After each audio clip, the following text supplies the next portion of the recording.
Is it day 101? Is the series finished? And where are we going from here? Let's talk about it. This 100 days of code have actually been a transformative journey. If you revert back to day 1, you will notice how much my communication skills have improved throughout the journey. Articulating my thoughts have become much easier and now I can talk much clearly.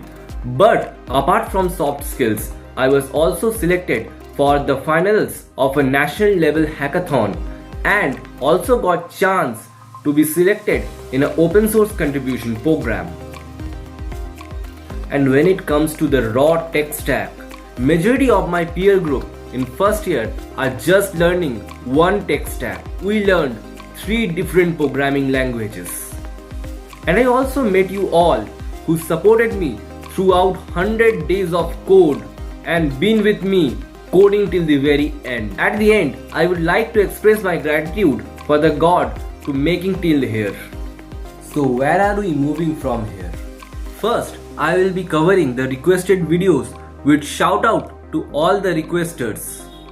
Secondly, we will currently focus on beginner guides, roadmaps, ideas and insights so that we can make the path easier for the starters. And finally, we will also be showcasing the projects on YouTube which could be useful or are cool.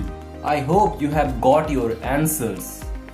I want to leave you a final thought. If I can do consecutive coding for 100 days with the immense academic pressure of an NIT, you all can do it. Goodbye. See you all innovators in the next video.